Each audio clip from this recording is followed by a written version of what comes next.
You shouldn't be investing, and here are 6 reasons why.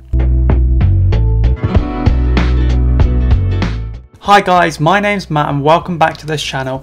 On this channel we like to talk about anything and everything to do with money, personal finance, uni and just general life. If you guys like any of the content here, please give it a like, a comment and subscribe and turn the notification bell on so you get notified when I post a video. I post videos every Tuesday and every Friday. The video on a Tuesday is about general money topics and the video on a Friday is my podcast, which is also available on Spotify. So let's get talking about why you shouldn't be investing your money. The easy way out is to not invest and to just either spend all your money or to save all your money in a savings account that's getting maybe 0.0000001%. Which is easy, but it's actually going to lose you money in the long run because of inflation. I won't go into about that now, but basically saving money in a savings account with a low interest rate is going to lose you money long term. On this channel, I like to say that investing is a good way to make long-term wealth. But these are 6 reasons why you shouldn't be investing right now, and you should sort these 6 things out before you start investing. Let's get into them. Reason number 1 is that you should have an emergency fund before you think about investing in the slightest. An emergency fund, for people who don't know, is really important, and I'm going to do a whole new video on it because it's so important. But essentially what it is a buffer of cash in a savings account, which is typically 3 to 6 months worth of expenses. And this is only money that should be used in the case of a proper emergency. For example, your car breaks down or your boiler breaks down. So you have the money there that you need, that you can use if you need it, but you shouldn't dip into it willy-nilly. Having this emergency fund teaches you money discipline, which is going to be good for when you start investing. So this is point number 1. You should have an emergency fund of 3 to 6 months of expenses before you think about investing at all. Point number 2 is to look at your cash flow or budget. This means you should look at all the money you have coming in and all the money you have coming out in the form of a budget. This allows you to realize how much spare cash you have to invest or save, and also, you know, if you can cancel those 5 subscriptions that might give you £100 to invest, then you should be doing that.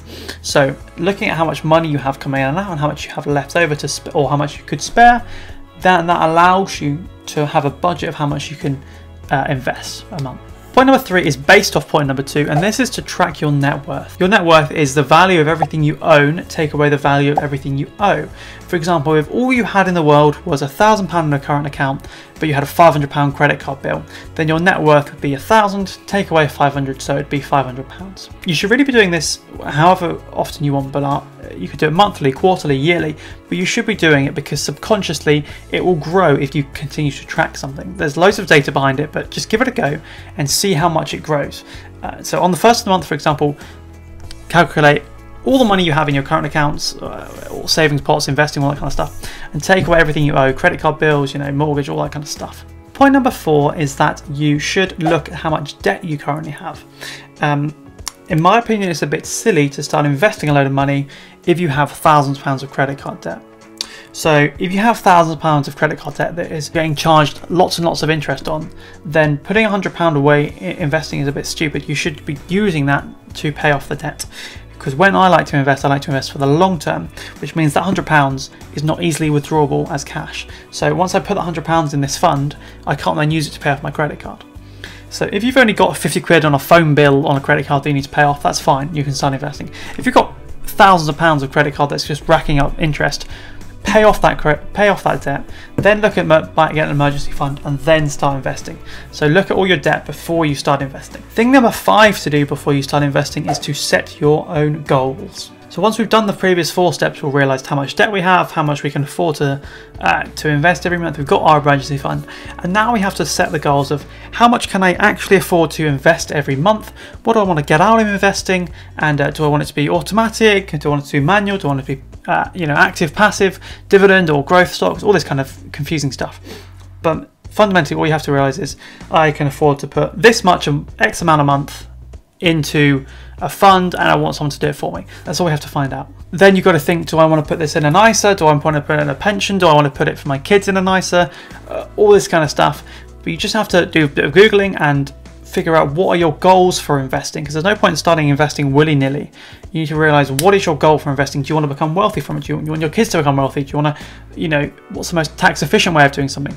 This is what the goals you should be setting before you start investing. Point number 6, and this can be the most daunting part. Point number 6 is to learn the basics of investing. By this, I don't mean learning all how the Forex, foreign exchange, currency charts work, and I don't want you trawling through companies' financial records for days on end. That's not what I'm saying. Simply learn what is a stock, what is a share, what is a dividend, what is a fund. Track the historical growth of a fund like the S&P 500, which is probably the world's most known fund. See how much it's grown. See what companies are in there, if you like those companies, if you believe in those companies. If you're new to investing, pick funds, because they're bunches of stocks rather than just one individual stock, which is a lot more risky. This leads nicely onto, you need to figure out what your risk reward ratio is. So how risky are you as a person? Do you love risk? Do you hate risk?